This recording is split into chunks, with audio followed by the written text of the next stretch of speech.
Hi everyone, Miss Janine here. I wanted to do a little bit something different format for the newsletter this week.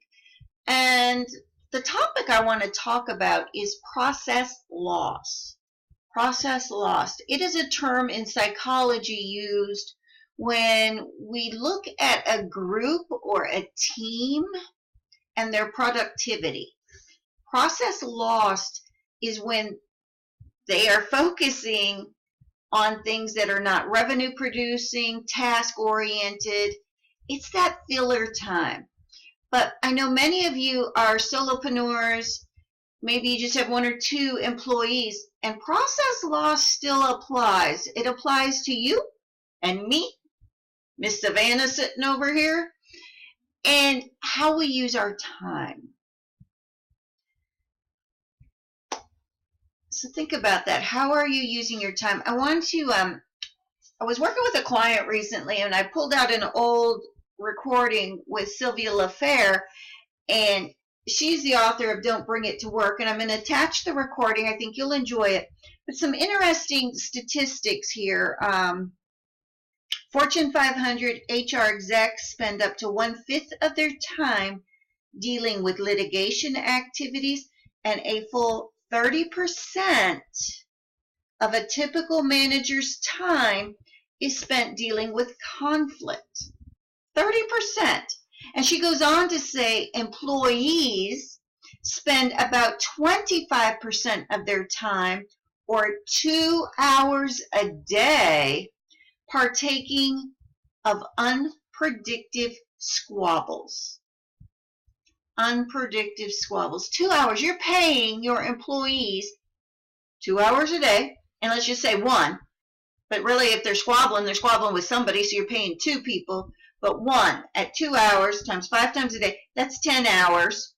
10 hours times, let's just go with $10 an hour. I know most of you probably spend more than that. That's $100. Times that to how many people they're squabbling and picking fights with.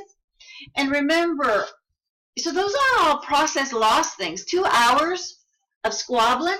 And remember, squabbling and bullying and all of those nasty things can be taking place via text message, social media, off hours, but they bring that brain drain to the workplace. So again, Sylvia's book, and Don't Bring It to Work, I think you will really enjoy it. Again, I'm going to attach the interview.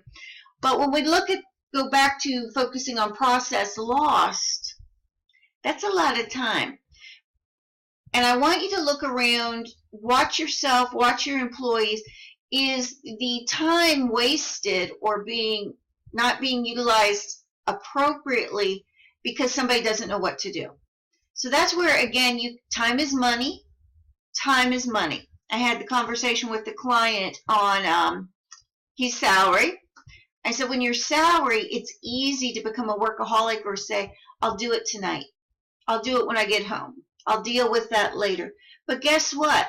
If you don't see yourself trying to fit into a 40-hour work week and you are salary, those extra hours still go against what you're earning. So I always joke when I was at Bryn Mawr, it was salary, and it was not 40 hours. It was more like 60 to 70.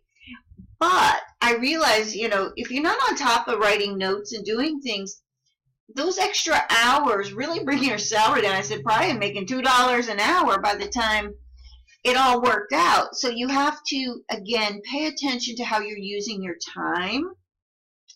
Delegate, outsource. You've got Melissa St. Clair with Paper Chaser. You've got JudyEssich.com. 2 great virtual assistants who can help you do things you're not the expert on. You can't be the expert on everything, and I know you don't want to hear that, but it's true.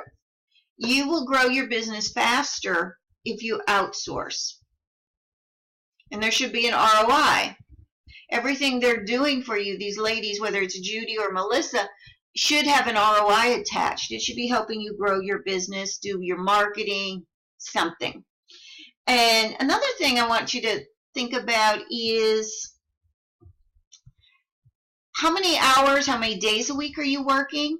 Could you fit in and do everything in a 4-day work week if you really tried.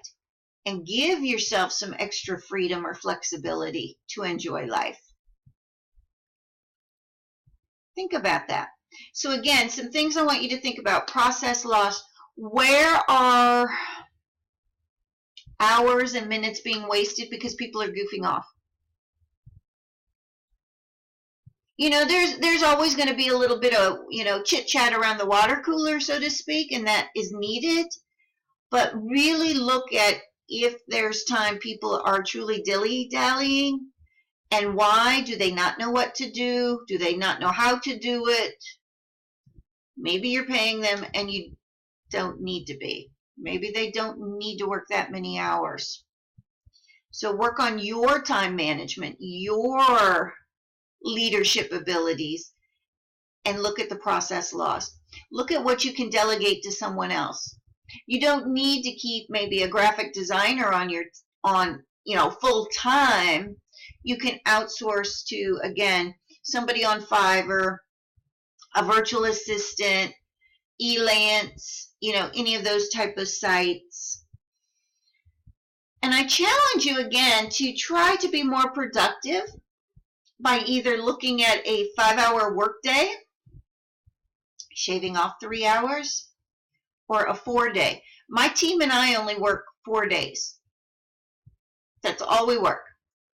Now I'll say we try to only work 4. Friday mornings I may be, doing an hour or 2 of work and preparing for the following week. But we are much more productive. Our brains are much more fresh on Monday than we are on Friday. On Friday, we are all exhausted because we work long days because of the way I meet with clients. So know your schedule, know your people, know what your expertise is, know what their expertise is. Again, focus on process loss. Look at how much time you're spending babysitting. Is it 2 hours like Sylvia mentions in her book?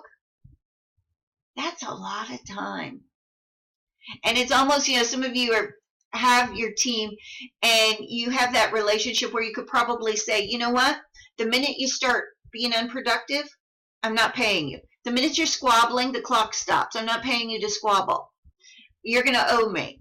Something kind of to lighten it up and make them aware that they're not producing for you. So I want to wrap up this video. I don't want it to get too long, but again, process lost. It's that unproductive time, typically with a group, but it can also be with yourself and your employees as onesies. And you need to watch it. You need to be aware. And again, if you've got my productivity tracker, that's a good one to pull out. I'm going to go ahead and have Judy attach it to this email also. And I challenge you to start using the productivity tracker to track or create one on your own. But what are you doing? How long does it take to wash dishes? How long does it take to sweep the floor or type that letter, type that media release? Because sometimes people will drag out something that can be done in 3 or 5 minutes for, gosh, who knows how long, because they were not given a time limit or they just dilly-dallied. It's easy to get distracted dilly-dallying with a computer, maybe chit-chatting with customers. You want to deliver great customer service, but you got to kind of watch it. So, or friends and family calling, or a dog that wants to go outside all the time. So again, watch your process loss. Know where your time is going.